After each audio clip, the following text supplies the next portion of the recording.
Good morning everyone. সকলে কেমন আছো? তোমরা যে যেখানে আছো, আমার দেশের বিদেশের বন্ধুরা, দেখো এখন সকালবেলা আমি কিছু কাজ বাজ সেরে নিয়ে স্নান করে আর পুজো পাঠ করছি।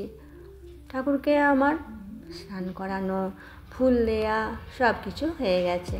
আর এখন দেখাচ্ছি একটু আরতি করে নিচ্ছি ধূপ বাতি দিয়ে। আর সকালবেলা উঠে দেখো এই কাজটা করলে মনটা ভারী তৃপ্তি হয়। কিন্তু প্রতিদিনই যে সকালবেলা উঠি সাত সকাল পুজো করতে পারি সেটা হয় না গো। আবার একদিন একটু দেরিও হয়ে যায়। কোনো দিন মনে হয় কোনো কাজের ওপর নির্ভর করে যে সেই কাজগুলো সেরে তারপর স্নান করে পুজো করব। তা এখন দেখো তোমাদের দাদাভাই বাজার যাবে, সেই জন্য ওই যে আমাকে বলছে যে গেটটা আটকে দেওয়ার জন্য, সেই জন্য দাঁড়িয়ে আছে। তো আমি বলছি ঠিক আছে তুমি যাও, আমি যেয়ে গেট বন্ধ করে দিয়ে আসছি। আর যেতেও হবে কিছুটা, খুব কাছে যে বাজার তা না, আছে কাছে একটা, কিন্তু সেখানে ওই একটা দোকানই আছে। তা সেখানেও মোটামুটি জিনিস পাওয়া যায়। তারপর একটু দূরে একটা বাজার আছে, সেখানে গেলে অনেক কিছু জিনিস পাওয়া যায়। আর আজকে বেশ কিছু জিনিসের দরকার আছে, সেই জন্য বেরিয়ে পড়লো। আর দেখো এখন রান্নাও বসিয়ে দিয়েছি আমি। আর কুমড়ো পুঁই শাকের তরকারি করছি।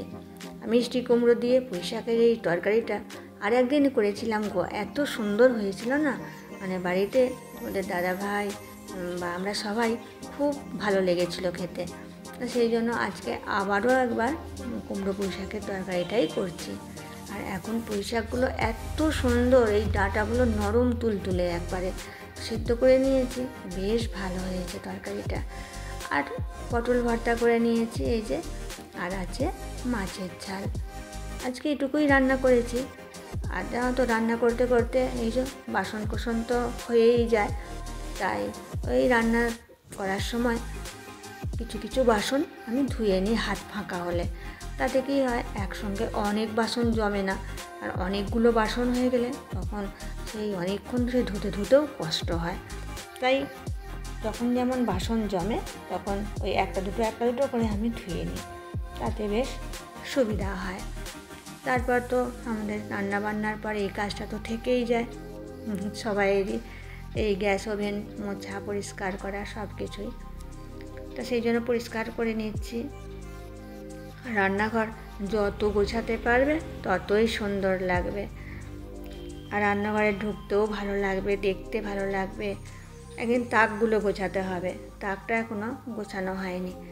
আর সামনে আবার পুজো এসে যাচ্ছে, তাই ঘর বাড়িগুলোও বেশ একটু পরিষ্কার পরিচ্ছন্ন করতে হবে। হচ্ছে টুকটুক করে, কিন্তু আমার এখনও সব কমপ্লিট হয়নি। তা বন্ধুরা, তোমাদের কি পুজোর কাজ সব কমপ্লিট হয়ে গেল? আমার কিন্তু এখনও সব কমপ্লিট হয়নি জানো তো। আর ওই করছি আস্তে আস্তে, তার সাথে আবার টুকটাক একটু সেলাইও করছি, এগুলো তো থাকেই। আবার কেউ বোনা কাটা বা গান বাজনা থাকে, যারা যেটা করে। তা প্রত্যেকেরই তো কাজের মধ্যে সেই সব করতে গেলে এক্সট্রা কাজ থাকলে তখন একটু সময়ই লেগে যায়। আর আমার তাই টুকটুক করে চলছে সব রকম কাজ। দেখো গ্যাসে রান্নাবান্নার পরে গ্যাস ওভেনকে মুছে আর একটা আমি ঢাকা দিয়ে রাখি, তাতে বেশ জিনিসটা খুব যত্নে থাকে, ধুলোবালি পড়ে না। আবার যখন রান্না করব তখন ঢাকাটা খুলে দিয়ে রান্না করব, বেশ পরিষ্কার পরিচ্ছন্ন হয়ে থাকবে। এরপর রান্নাঘর গুছিয়ে নিয়ে তারপর রান্নাঘর থেকে বেরিয়ে যাব। তা চলো, হয়ে গেছে আমার রান্নাঘরটা মোটামুটি গোছানো। তা বন্ধুরা দেখো, এখন আমি বেরিয়ে পড়েছি বাইরে। এখন হচ্ছে বিকালের দিক, মানে সন্ধে হয়নি, বিকালবেলা। তা ঝিরিঝিরি বৃষ্টি পড়ছে, আর ঝিরিঝিরি বৃষ্টিতে বেরিয়ে পড়লাম বাইরে। দেখো কি মজাটাই না হচ্ছে। আমার ঝিরিঝিরি বৃষ্টিতে বাইরে বেরোতে ভীষণ ভালো লাগে। আর বেশ গায়ে মাথায় একটু ঝিরিঝিরি বৃষ্টি বেশ পড়বে, চোখের পাতায় কপালে, আর আমার কি ভালো লাগে। তা আমার মতো এরকম বৃষ্টিতে ভিজতে কার ভালো লাগে বন্ধুরা? তোমাদের কারো ভালো লাগলে আমাকে অবশ্যই বলো। তো অনেক দিন পর এই ঝিরিঝিরি বৃষ্টিতে আমি বাইরে বেরালাম। আর জানো তো, এখানে এই যে বাসন কোসন নিয়ে যাচ্ছে না, এখানে ক্যাটারিংয়ের কাজ করে তা ওনারা বিভিন্ন জায়গায় যায়, তো সেই কোথাও থেকে বাসন গুছিয়ে নিয়ে এসেছে, সেগুলো আবার নিয়ে যায়। এগুলো এখানে প্রায়ই এই কাজটা হয়, যখনই যাতায়াত করি প্রায় সময় এটা চোখে পড়ে। দেখো যাচ্ছি, আর এদিকে সবুজ গাছ, চারিদিকগুলো দেখতেও ভালো লাগে। আর বৃষ্টির পরিমাণটাও কিন্তু দেখো পরপর বাড়ছে, আর রাস্তাটা বেশ ভিজে গেছে। মনে হচ্ছে বৃষ্টিটা জোর আসবে, জানো তো, পরপর বাড়ছে বৃষ্টিটা।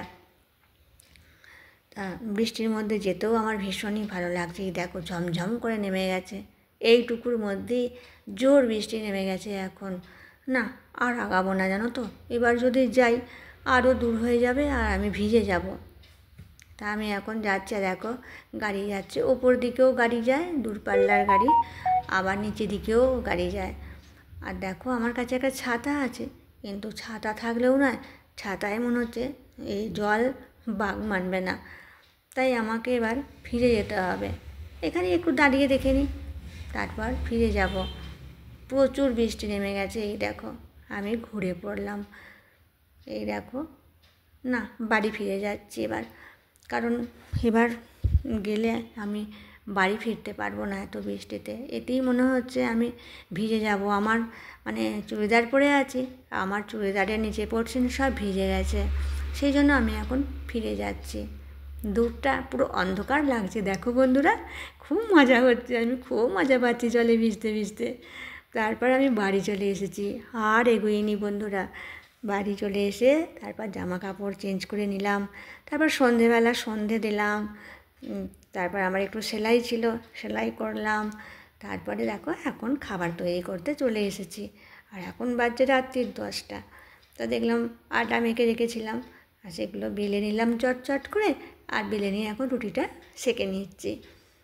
আর জানো তো, একটু ঠান্ডা ওয়েদার হলে রুটি খেতে ভালো লাগে, কিন্তু যখন খুব গরম ওয়েদার যায় তখন আর রুটি ভালো লাগে না, তখন মনে হয় একটু ভাত খেলেই যেন শরীরটা ঠান্ডা হবে। তো যাই হোক, আজকে আমি রুটি করছি, দেখো। তা এভাবে যদি জালতি করে সেঁকে নিই তাহলেও কিন্তু রুটি ভালো হয়। প্রথমে তাওয়ায় একটু সেঁকে নিয়ে তারপর জালতিতেও মাঝে মধ্যে এভাবে সেঁকে নিই, নিয়ে আর হটপটে রেখে দেবো, আর যখন খেতে দেবো একটা একটা করে দেবো, একদম নরম তুলো থাকে। তা বন্ধুরা, তোমরা আমার ভিডিও তো দেখছো, তোমাদের কেমন লাগছে আমাকে অবশ্যই জানিও। আর তোমাদেরকে যারা প্রতিদিন আমার ভিডিও দেখো, তোমাদেরকে জানাচ্ছি আমার অফুরন্ত প্রাণ ভরা ভালোবাসা, আর জানাচ্ছি কৃতজ্ঞতা। এইভাবেই তোমরা আমার পাশে থেকো, সাথে থেকো সব সময় বন্ধুরা, আর আমিও আছি তোমাদের সাথে। দেখো এখানে ভাজা করছি আলু, ওই কারি পাতা দিয়ে, বেশ ভালো লাগে কারি পাতার সেন্ট। তা বন্ধুরা, তাহলে আমি রান্না করতে করতে ভিডিওটা শেষ করতে চলেছি। তোমরা সকলে ভালো থেকো, সুস্থ থেকো, সাবধানে থেকো। আবার দেখা হবে আগামী দিনে। ভালো লাগলে চ্যানেলটি সাবস্ক্রাইব করে পাশে থেকো।